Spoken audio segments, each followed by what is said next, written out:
This is Aussie Mac Zone. We'll cover everything Apple, including Macs, iPhones, iPads, and more.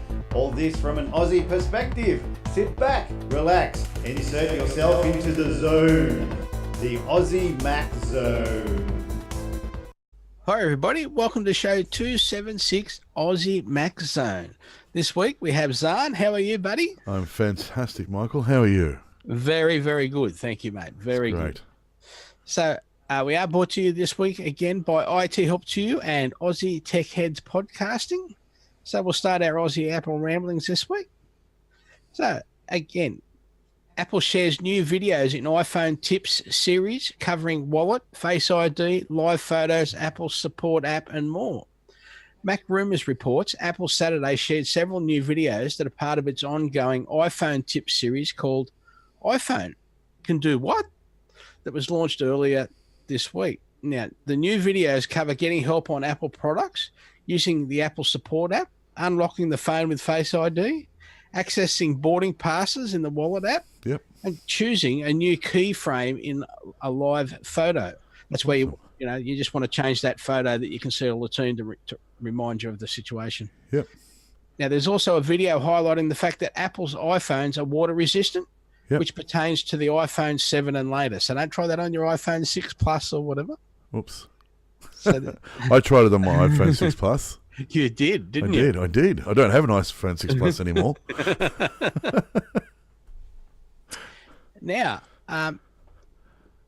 so on that note, the wallet thing and everything like that. Download Festival was on the weekend. Which is an alternative festival, metal, heavy metal, and all that sort of stuff. I had a few friends go. One of my friends, Louise, went, and I helped her get the tickets because she's not great with the online stuff. And so I ordered her tickets. I went through my email, everything like that, and then she was like, "How do I get the tickets off you?" And I said, "I'll just email them over to you." And she was like, "Okay, then what do I do?" And I'm like, "Oh, okay." So she's also got an iPhone, which happy coincidence.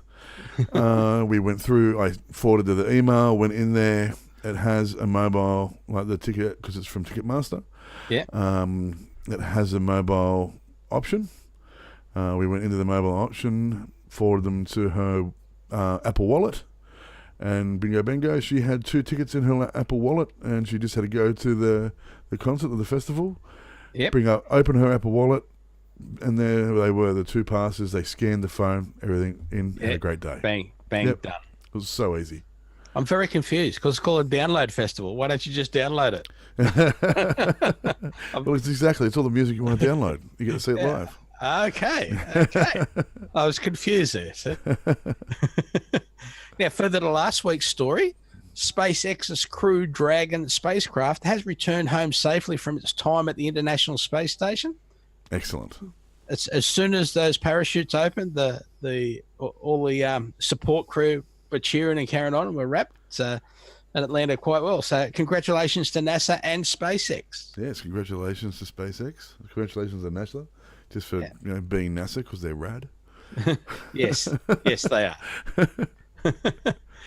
A reminder, this week we are brought to you by IT Help to You. There we go. So we've had a couple of people from here get support last week, and excellent. I believe they're very happy. So yeah. Why wouldn't they be? Well, they left with their gear and it's all working. So great company. They have to be happy. Now, personally, as the IT Help to You person, I'll be in the Albury-Wodonga area next weekend, Saturday and Sunday, at a car show. So, but if anyone wants to have coffee, just email Michael at ithelptoyou.com.au, and we'll try and have a meet up together and have coffee. Excellent. That would be great. The only time I'm not 100% available is that Saturday morning period. Other than that, I can leave the car there and. What's happening Saturday morning? Is all the judging? That's where you got to get your car clean and everything ready for the judges and all that sort of stuff. So Yep. But other than that, so if anyone wants to have a coffee, that would be awesome. Now, Apple hires artists to rework cover art for thousands of Apple Music playlists. Apple Insider reports Apple is reportedly hiring veteran industry artists to redesign the covers of many thousands of Apple Music playlists, hoping to make them look less generic. So basically, what you consider in the old days cover art for LP, LPs and singles and stuff. So when people have playlists, they want to start making those look really good. But we're talking thousands to get it up to scratch. So, but good, Apple's hired them. So I think that's awesome that actual Apple are on the bandwagon getting it done. Now, also, if you use Google Chrome on your Mac, update it right now. As in, I'm quite happy for you to stop the podcast, go over and update Google Chrome. Okay. Yeah. Google has confirmed a recent update to Chrome was to patch a 0-day issue in the popular browser, an exploit that was actively used in attacks, and has recommended all Chrome users on Mac, Windows, and Linux update their installations as soon as possible. A patch for Chrome shipped on March 1, consisting of a fix for a security flaw, and the update only fixed the issue without making other changes to the browser. Chrome is now 7.2.0.3626121. That's the version number. But yeah, while the security flaw affected all desktop versions of Chrome, it was especially a problem for Windows users, as it formed part of a more complex attack against Windows 7. The older Microsoft operating system had its own 0-day flaw identified at the same time as the Chrome version, with the browser's flaw actively used as part of a more complex attack against Windows, reports CNET. So please go and update Chrome on your Mac, desktop or laptop, please. Welcome back to all those people that have just updated Chrome. Yes. We hope everything's... We'd like to also say hello to Kylie, who's watching. Excellent. Yes. Hi, Kylie. Kylie, you would know her husband, who is Matt, who's been on the show before. Yep. So she's watching at the moment. So I thought she's obviously got good taste. Yeah, that's right. Married to Matt and watching us. That's right. So, I thought I'd throw that out there and say hello. Yes, thank you. Something's going on with the podcast. Yeah. Let me see. Oh, no, I'm trying to... Oh, here we go. Never mind, got it. Good. Yep. Now, this is good for laugh, and it's created some plenty of views on the web. Tim Cook changes his Twitter name to Tim Apple after President Trump name flub. So Mac Rumors reports, in a meeting of the Workforce Policy Advisory Board last week in the US, President Trump mistakenly referred to CEO Tim Cook as Tim Apple. And that quickly spread. Because it was recorded, like, bang, there's that little video, blah, blah, blah, Tim Apple, blah, blah, blah, Tim Apple. So Cook today joined in the fun and changed his name on Twitter from Tim Cook to Tim with the Apple logo. Awesome. Referencing Trump's mistake. I just want to say, how does he not know who he is? He's meant to be the president and the ruler of the free world. Like he abbreviated. He was obviously trying to say Tim Cook from Apple, and he's just gone Tim Apple. Yeah, just right. Shorthand. Yeah. Now, Cook was at the meeting because he's a member of the Workforce Policy Advisory Board. The board was put together to make recommendations on policies to develop and implement a strategy to revamp the American workforce to better meet the challenges of the 21st century. Yeah. I'm sorry. I can't stop thinking about it. Everybody loves it. I just pictured him, when kids are lying and they're, making up names, and they're like, my name is, and you see him look around the room, dog bed, football shoe. You know what I mean? He's like, that guy, Tim, Apple. It just reminded me of that. I'm like, dear God, that man. Seriously. Anyway, back to you, Michael. That's all right. So we'll do the Audible bit now. Is that all right? Yeah, absolutely. Yeah. So, yes, there was a question raised about Audible in-app purchasing on the iPhone, which you can't do. Yep. You can choose whatever you want in Audible and add it to your wish list, but then you have to. Well, yeah. Okay, so then you have to. Now, this happened to me because I want to listen to audiobooks because I'm lazy. Not really. If you haven't got the time to read, you can listen to them in the car and all that sort of stuff. And yep, it makes life even nerdier when you don't really have to. And so anyway, I discovered that I couldn't purchase this, and I was like, what's going on? Why can't I do it? I sent them an email. They sent me one back very quickly, and they were really nice about everything, explaining how everything. So they said to me, unfortunately, you can't do it at the moment, but what you can do is go into your, using Safari, you can go into audible.com.au, you can tap menu, sign in, and if you're not already signed in, you can sign in. Then you can go and find out on your wish list what you want. You can pay for that book on their website on Safari, and then go back into your once that's done, and just make sure that's all the steps. Yep, it is. Yep, you tap buy, you pay for it. You've already got if you've got an account like I have already, you can go in, your credit card's already there, everything like that. You just pay for it, and and then go into your app, and it'll be there. Yeah, and you can actually do that on Safari on the phone too. Not that's right. You don't have to be on your Mac. You can be on your phone. Yeah, that's right. And so, if you're wondering, like I was, how to do it, they've sent me a step-by-step thing saying this is how you do it. Yeah, it was great of them. Like I said, I literally sent them an email, and within 5 minutes, they'd email me back explaining to me how I would do that. Yeah, and so there you go. So, my wife Karen, she's got an Audible account as well. I've got an Audible account, but I said to her just yesterday, we were talking about, as I said, we're going away next week. I said, oh, so what Audible book have we got for listening to for the trip down to Albury and back again? Because that's what we like doing. Yep. It's really good. I've had, some, when we used to go to Adelaide for the Australian Grand Prix in the motorhome. Yep. Like just listening to, in those days it was pre-Audible, of course, but you'd buy the CDs and. Yeah, I've still got CDs too, HP Lovecraft CDs and stuff. Yeah, and like, just listening to them over and back, awesome. Just yep. So Audible. We've been Audible fans for a long time. Yes, absolutely. And I'm not just an Audible fan, like an Amazon fan as well. Yeah. And so they've made it, like I said, they made it really easy. And now I can, listen to my Terry Pratchett books that I want to listen to, and thank you, Audible.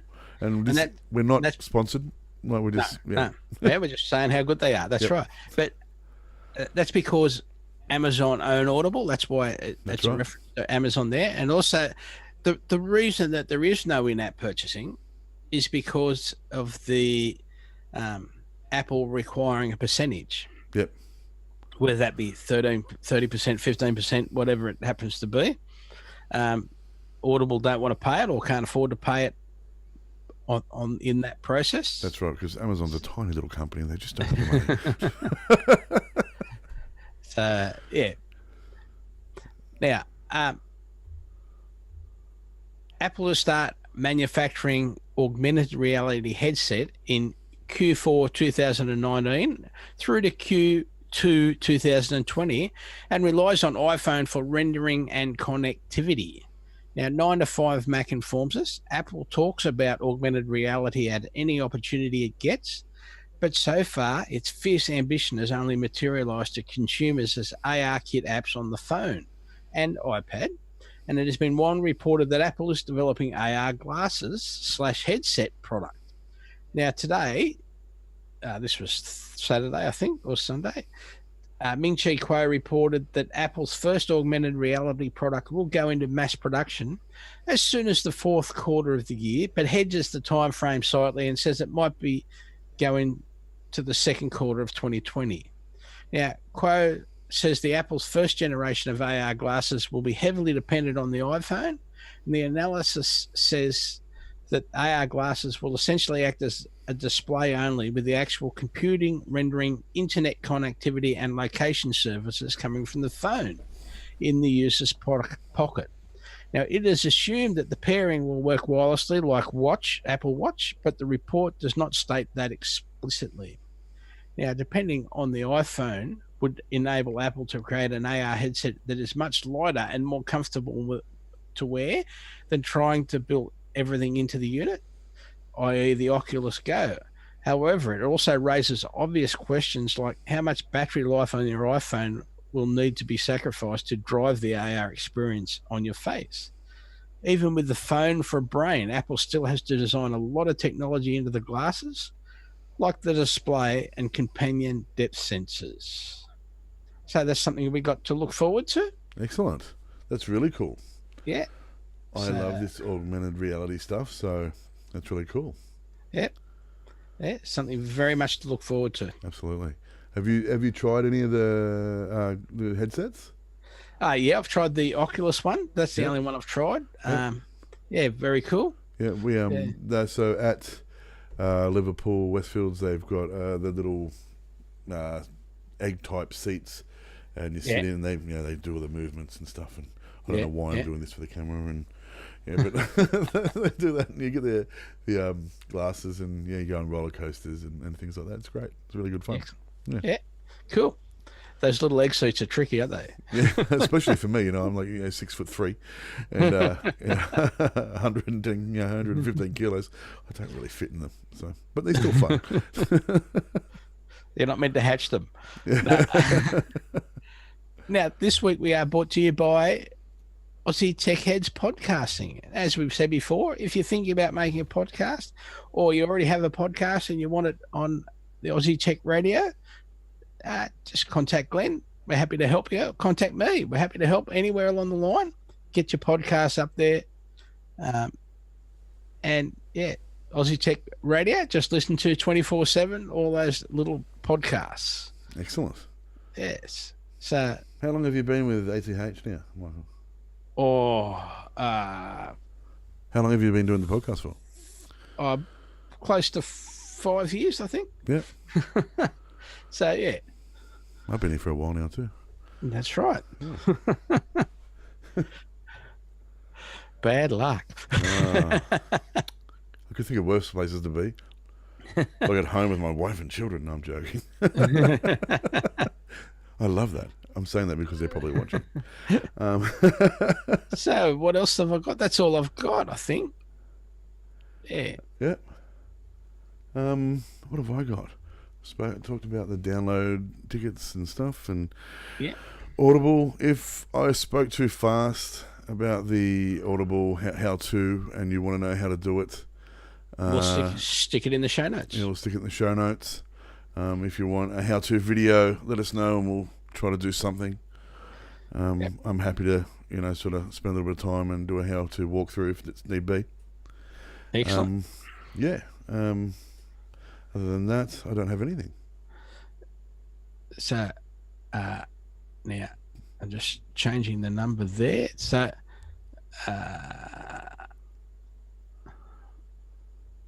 let me have a look. Just go like that. I'm just doing some editing while we're talking. Yep.